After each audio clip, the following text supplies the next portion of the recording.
Click the like and subscribe below. Thank you so much. You know how much it helps. Hi, I'm Kristen. Welcome to my workshop. I'm going to teach you today how to build a king headboard. Alright, first things first. If you have a lot of scrap wood like me, then you're going to start going through it and find the pieces that are in decent shape. You're going to want to have drawn out measurements of how big you want your king headboard. This current one I'm doing is 80 inches long. And so I'm measuring and I want a starter piece that is 80 inches long so I can have something that I can pull the other wood and create a puzzle effect. For a patchwork headboard, you're going to separate the darker wood from the lighter wood and start moving it around to where you get the effect that you like. It doesn't have to be perfect, you're using scraps after all.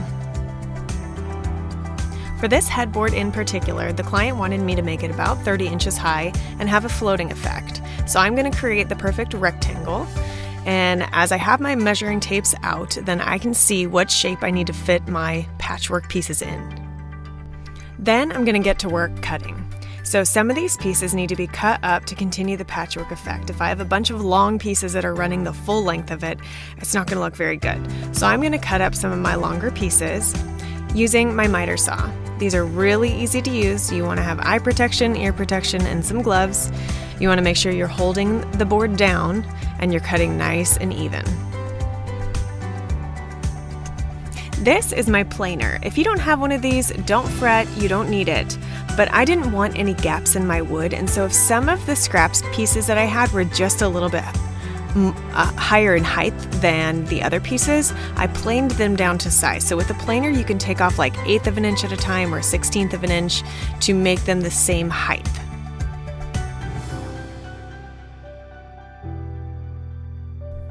Next, you're going to finish up all of your cuts. You're going to make sure that it fits in your frame. So you're going to take off any little bits, you're going to run your pencil down the line, and you're going to make sure that it fits in the rectangle.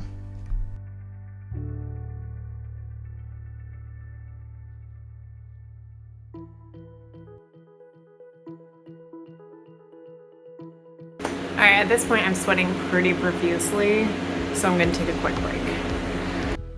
And we're back.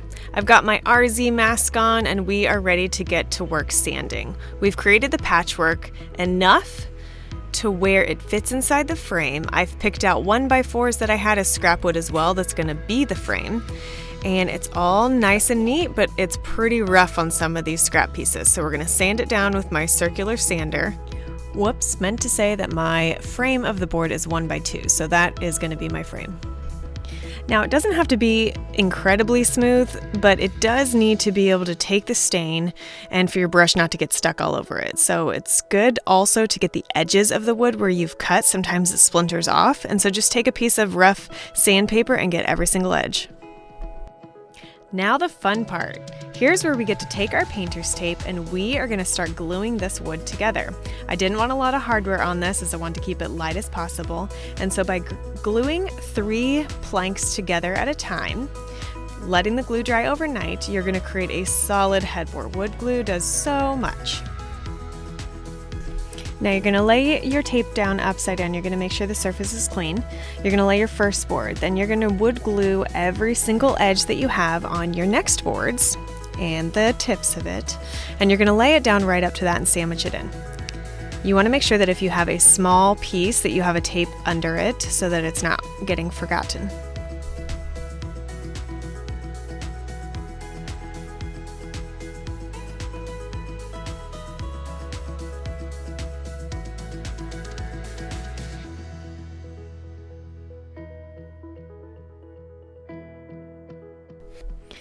Once you have it there, you want to take a wet paper towel and make sure to wipe off any excess of glue. Glue does not like stain, and so you want to make sure you wipe it off with just water and a rag. Then you want to close your tape and make sure that it is soft and flat. If anything is bowing up, just take a can of paint or anything heavy and lay it on the bowed up area and it should sit nice and flat.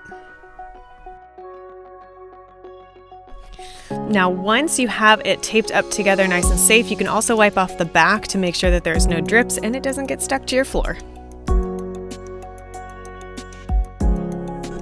Voila, 12 to 24 hours later, you have 3 solid lengths for your headboard. Now you're going to glue these together. So you're going to get another strip of tape. You are going to put some wood glue on. You're going to sandwich it in just like before. So you're going to create one big headboard this time. Make sure that your edges are flush.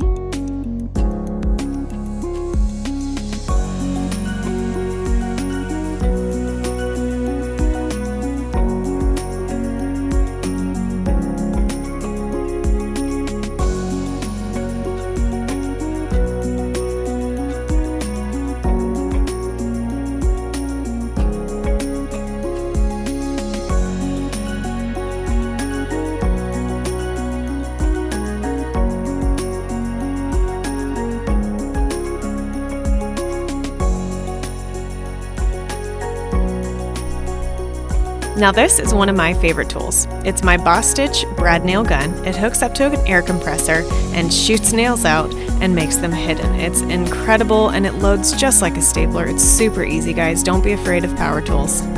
Now once you get the right height nails in, for this one I'm using a 1.5 inch nail. You are going to take your air compressor, you're going to pop it back right there, you're going to insert it and you're going to let it pop on, and now it is compressed. And so I'm going to do a practice piece of wood to make sure it's shooting all the way through, and then we're going to go ahead and attach our frame to our rectangle headboard.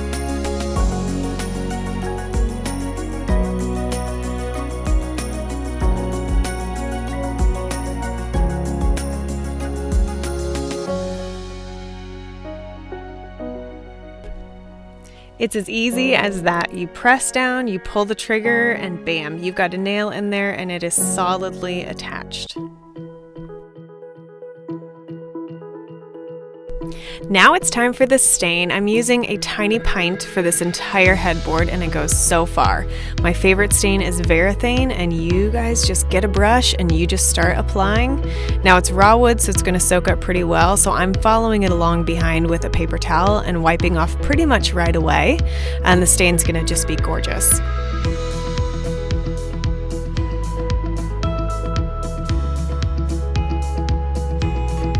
Now it's good to run in the direction of the grain of the wood. The grain of the wood runs exactly how it sounds. So it's running horizontally and then I'm running vertically up the sides. It's complete. The whole thing is solid, it's put together, it's stained, and now it's time to do any detail touch-ups. I take it over to my other workshop, my paint workshop, and I am going through in better lighting to make sure that I have not forgotten any edges or crevices.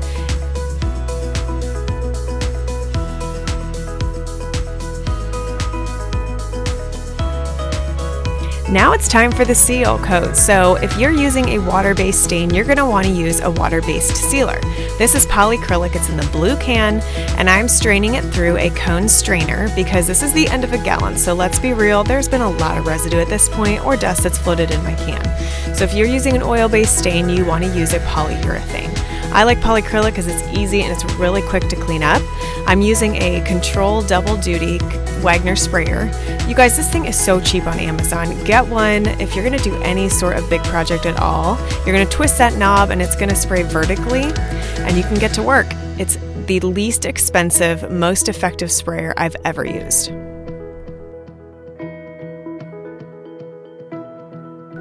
You move with the sprayer and you're going to cover your entire headboard. I'm getting 1 to 2 coats on this. That's it.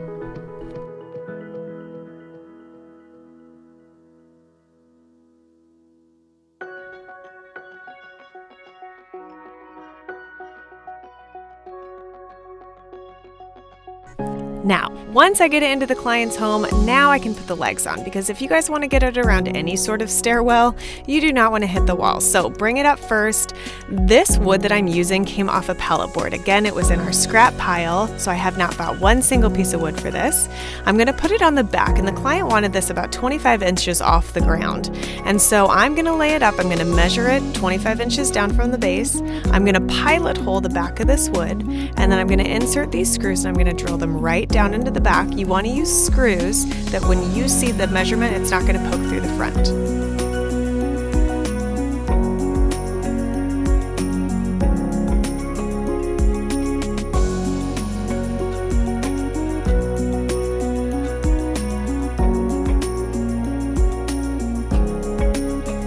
And there you have it. Your masterpiece is done.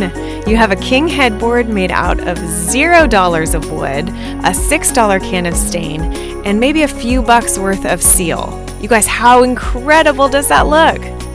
And the best part about this headboard is that the mattress holds up the headboard completely, so you don't have to bolt it into the wall. It's perfect for a rental. Thank you guys for joining me on this first video that I've made on YouTube. I'm going to have more to come, so please click subscribe and share this video and like it. Thank you so much. Comment below.